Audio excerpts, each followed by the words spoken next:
Seigneur en tout temps. Je bénirai le Seigneur en chantant.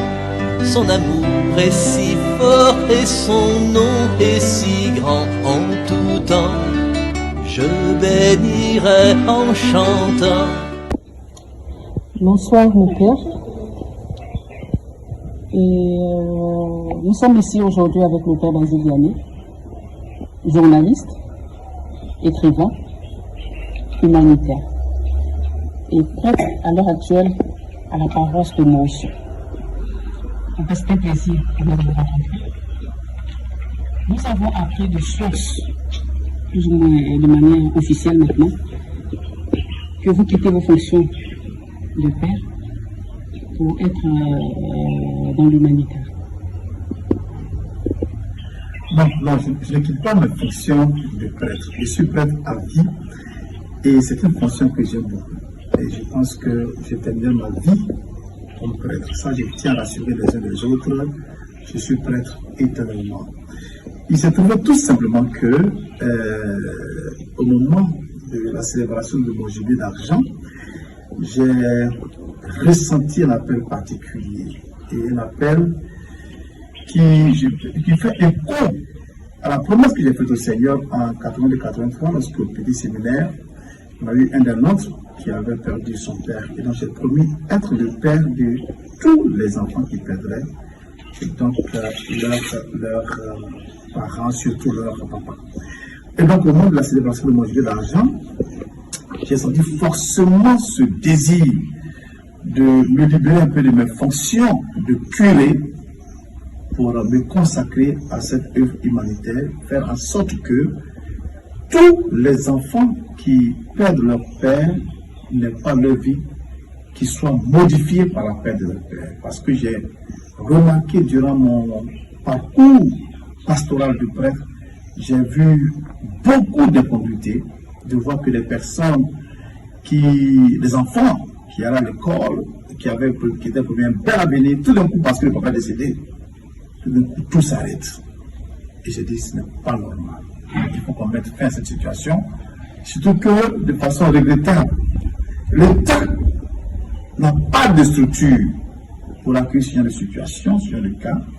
Et surtout que l'Église aussi, malheureusement, ça je le confesse, je le dis, n'a pas de structure pour accueillir ce genre de situation de vulnérabilité. Et donc, j'ai senti fortement l'appel de me décharger de mes fonctions. Et moi, je dis merci à notre évêque, Monseigneur Raymond Aoual, qui a permis que je puisse me libérer pour faire des actions qui soient modifiées par la perte de leur père. Parce que j'ai remarqué durant mon parcours pastoral de prêtre, j'ai vu beaucoup d'incongruités, de voir que les personnes les enfants qui allaient à l'école, qui étaient pour un bel avenir, tout d'un coup, parce que le papa est décédé, tout d'un coup, tout s'arrête.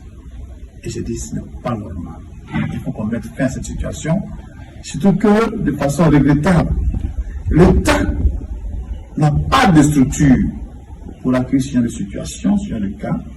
Et surtout que l'Église aussi, malheureusement, ça je le confesse, je le dis, n'a pas de structure pour accueillir ce genre de situation de vulnérabilité. Et donc, j'ai senti fortement l'appel de me décharger de mes fonctions. Et donc, je dis merci à notre évêque, Monseigneur Raymond Aoual, qui a permis que je puisse me libérer pour faire des appels de fonds de façon particulière, pour asseoir, pour créer un fonds pour aider tous ces enfants qui, aujourd'hui, bien demain,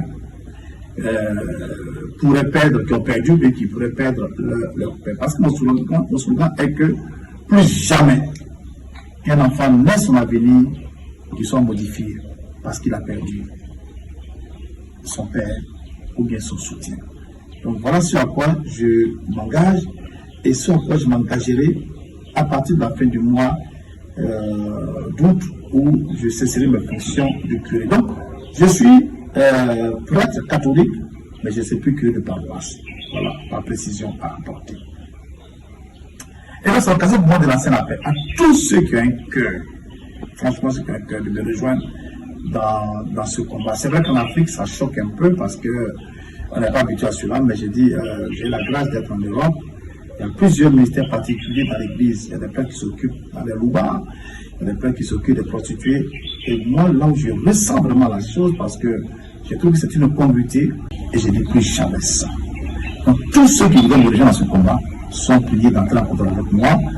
Je vous donne un contact, voilà, un contact qui apparaît maintenant sur l'écran, un vieux contact, me rejoindre. Mais de grâce, c'est vraiment pour tous ceux qui veulent me rejoindre dans ce combat pour la vie. Vous voyez, moi, je ne suis pas... parce que très souvent, il y a une question de confiance. Voilà, est-ce que le prêtre doit vraiment utiliser l'argent qu'il va recevoir? J'ai dit, vous vous souvenez que j'ai réalisé modestement un véhicule de près de 50 millions. C'est pour dire que je ne suis pas attaché à l'argent. Et si aujourd'hui j'accepte encore de quitter ma fonction de curé, c'est pour dire que pour moi, ce n'est pas ce que le curé, bon, j'ai payé le budget, le fonctionnement, tout. Ce n'est pas ça qui compte pour moi. Ce qui compte pour moi, c'est de rendre des personnes heureuses. C'est de rendre des enfants heureux. C'est aussi de pouvoir permettre aux veuves de se prendre en charge. Et donc, moi, c'est l'idéal. C'est de faire en sorte que je dis, aujourd'hui encore du mois, et plus jamais, qu'il y ait un enfant qui n'aille pas à l'école, qui ne mange pas, parce que son papa est décédé. Et je peux citer à l'appel de nombreux cas, ça je le dis toujours, je le rappelle encore, mais je veux qu'on me rejoigne dans ce combat. J'ai besoin que les Ivoiriens se mobilisent. J'ai besoin que toute la Côte d'Ivoire se mobilise. J'ai besoin que tous les habitants de la Côte d'Ivoire se mobilisent. J'ai besoin que toutes les personnes de bonne volonté se mobilisent. Et je dis encore une fois de plus que ce que je vais recevoir, ce n'est pas pour moi. Et ça, je le promets devant vous tous, la main sur la Bible et la main sur le cœur. Tout sera pour la gloire de Dieu. Lorsque nous trouvons tout sera pour la gloire de Dieu. Très bientôt, comme vous l'avez entendu, je vais créer une ONG, de telle sorte que la structure ne soit pas liée à ma personne, mais que la structure soit liée à la pérennité et surtout à la pérennité de l'Église, de telle sorte que de génération en génération, si quelqu'un perd son peut automatiquement, on le réfère à l'ONG. Donc je compte sur vous. Voici le numéro que vous pourrez contacter. Et mon propre numéro va s'afficher, mais une fois de plus, ce n'est pas pour m'insulter. Il y a des personnes qui prennent le numéro pour m'insulter. Non, c'est pour le sérieux, c'est pour participer à l'œuvre du Seigneur, cette grande œuvre à la base du Seigneur. Dieu bénisse.